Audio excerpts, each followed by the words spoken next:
एकाच घरात राहणारे दोन व्यक्ती एकसारखे अन्न खातात, सेम वातावरणात राहतात, पण बाहेरचं वातावरण बदललं की त्यातली एक व्यक्ती लगेच आजारी पडते आणि दुसरी मात्र ठणठणीत राहते। किंवा जर तेलकट खाल्ल्यानंतर एकाला अपचनाचा त्रास होतो आणि दुसऱ्याला मात्र काहीच होत नाही, असं का बरं? तुम्ही म्हणाल त्या व्यक्तीची प्रतिकारशक्ती चांगली आहे, ते बरोबर आहे, पण याहून अधिक स्पष्टीकरण आयुर्वेदात आहे। ती म्हणजे प्रकृती आणि विकृती। प्रकृती म्हणजे काय तर अगदी सोप्या भाषेत सांगायचं झालं तर आपलं शरीर आणि मनाचा तो नैसर्गिक स्वभाव जो जन्मापासूनच ठरलेला असतो।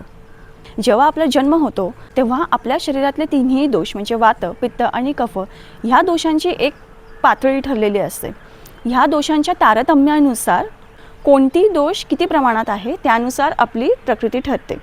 जसे वात प्रकृतीचे माणसं शरीराने बारीक असतात, त्यांचे वजन सहज लवकर वाढत नाही, असे लोक चपळ, उत्साही आणि पटकन नवीन कल्पना स्वीकारणारे असतात। पण भूक, पचन आणि झोप मात्र अनेकदा अनियमित असते। ही झाली वात प्रकृतीमध्ये दिसणारे काही लक्षणे।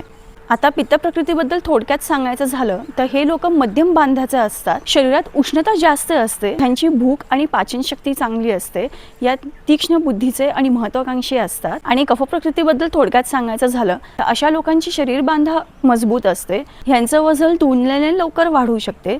हे लोक स्वभावाने शांत, प्रेमळ आणि संयमी असतात, ह्यांची स्मरणशक्ती चांगली असते, झोपही शांत असते, मात्र पाचन थोडी मंदावलेली असते। आणि म्हणूनच एकाच घरात राहूनही दोन माणसांचे स्वभाव वेगवेगळे असू शकतात। आता दुसरी महत्त्वाची गोष्ट म्हणजे विकृती। विकृती म्हणजे काय तर अगदी थोडक्यात सांगायचं झालं तर आपल्या शरीरातला या दोषांचं बिघडलेला समतोल, ती म्हणजे विकृती। बदलती जीवनशैली, चुकीचे व अनियमित खानपान, रात्रीचे जागरण, मानसिक ताणतणाव, बदलत्या ऋतूंचा प्रभाव यासारख्या गोष्टींमुळे दोषांचा समतोल बिघडतो आणि दोषांची ही बिघडलेली अवस्था म्हणजेच विकृती। आणि जेव्हा ही विकृती वाढते तेव्हाच माणूस आजारी पडतो।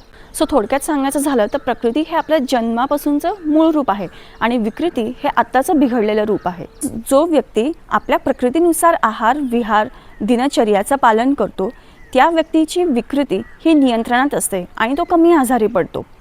पण जो व्यक्ती आपल्या प्रकृतीविरुद्ध आहार विहार करतो त्याची विकृती वाढते आणि तो लगेचच आजारी पडतो। आणि आयुर्वेदाचा मूळ उद्देश हाच आहे, स्वस्थस्य स्वास्थ्य रक्षणम, म्हणजे जी व्यक्ती निरोगी आहे तिने आपलं आरोग्य, आपलं स्वास्थ्य जपून ठेवणं गरजेचं आहे। आणि हे तेव्हाच शक्य आहे जेव्हा तुम्ही तुमची प्रकृती ओळखाल आणि त्यानुसार राहाल।